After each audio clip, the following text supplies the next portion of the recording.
because when you look at the correlation between nuclear activity and the sightings of UFOs, it's consistent worldwide.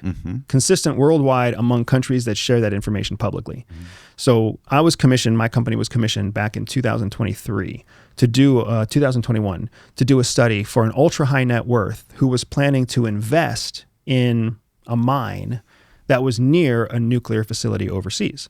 So he reaches out to my company. He's like, hey, I want you guys to do an intelligence study of this investment property that I'm looking at because it's close to a nuclear site and all of the locals say that there's all these UFOs.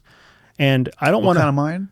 I can't tell you the kind of mine. He's like, I want to invest in the mine, but I don't want to invest in a mine that's not going to have a high yield return. And if there's a bunch of government activity in the sky, if there's aliens in the sky, if there's something in the sky above my mine, it's not going to be a good investment for me. Right. So, I got this and my company was so young. Well, what if a UFO crashed there? It'd be a great investment. Or would it? Or would the government just take the property from you? Probably take it. Right? That's the kind of stuff. Depending on which government. And it's overseas, exactly. So you got all these concerns that are very valid. I remember getting the email and I was like, this is stupid. I looked at my wife and I was like, this is stupid. Are we actually going to, for a 5-figure deal, are we actually going to do like put months of research into this and actually figure this shit out? The deposit clears. And that's what it boiled down to in 2021. That's what it boiled down to. So we do the study. I'm totally blown away by the findings because what we find is that all over Europe and all over North and South America, nuclear facilities have this high incident rate of UFO identification. Now, our conclusion is that it's due to other identifiable issues, right? There's a bias towards reporting in areas where there are more people. So military installations don't have more population, but they have more trained observers.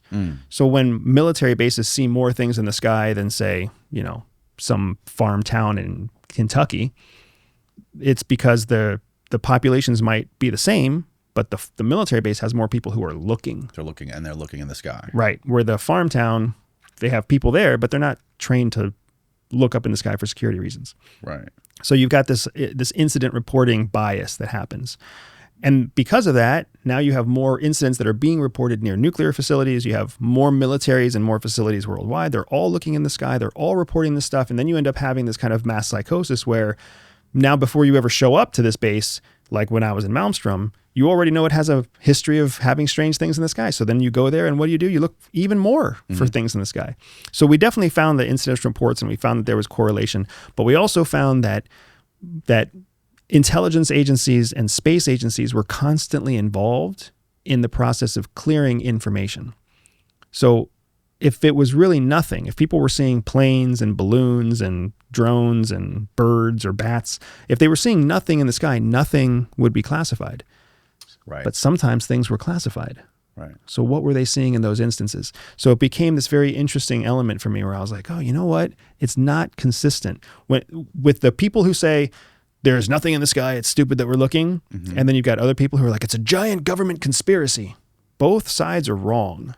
But there is something in the middle. There is some truth to, there's UFOs in the sky that have national security implications that qualify to be classified. Well, you also have people in Congress testifying of being in skiffs, being shown things and beings that are not from this earth, or they don't believe are from this earth. They're at least non-human. Right. And when you have like people, sitting Congress people talking about seeing this stuff, and like high level people like David Grush talking about this stuff, like it's insane to me that a private company, and I would assume that there's military contractors that are holding these secrets, possibly even they probably have more information than like the military even does, just from anecdotal stories I've heard. And it seems just so bizarre to me that in the world we live in, there can be a private military contractor that has information that would, if let out, like change humanity and change our view of our existence and the universe. Why is that surprising to you? It's not surprising to me. It's insane to me. If that's true, that's fucking insane. So it's funny because I see it as probable, and I also see it as kind of American, Because remember, we're a country that thrives on innovation, ingenuity, unfair advantages in business and development. If the military were to get their hands on some sort of alien tech, they wouldn't be able to do anything with it because they don't have any of the skill sets that it would take to reverse engineer, to study, to research. So all they would do is call in a commercial company to come do the thing. And the commercial company knows that any work they do, they want to wrap it up in intellectual property, right? If I'm going to touch this thing, I need to be able to own what I learn from this thing. And that way, government, you're going to save money, right? So instead of charging you $50 million to take apart this space device, I'm going to charge you $10 million, but I get to keep the IP. And the government, of course, is like... The government would do that? Absolutely. They do that shit all the time because they've got a budget to keep by the end of the year. And they're like, oh, you know what? This is going to turn into a whole bunch of nothing. We found some space junk. We don't know what the space junk is. We're going to call in Booz Allen Hamilton, and we're going to let them look at our space junk.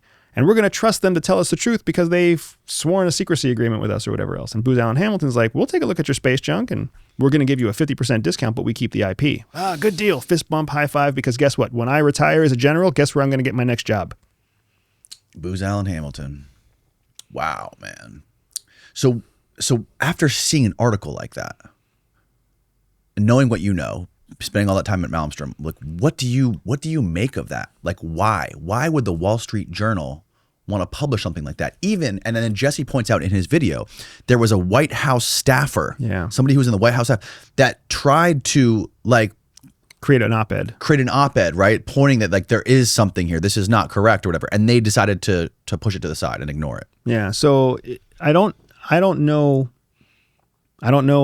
what drives the Wall Street Journal. I don't know what drives them to deem something journalistically sound. I don't know what drives them to deem something newsworthy. There's usually a criteria that has to be met when you're talking about professional journalism.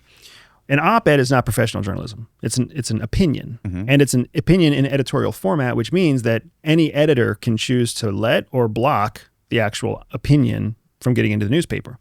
So we have to recognize that because it shows how cultivated our news is. Your news is not truth. Your news is cultivated selection of information to sell newspapers and to sell advertising.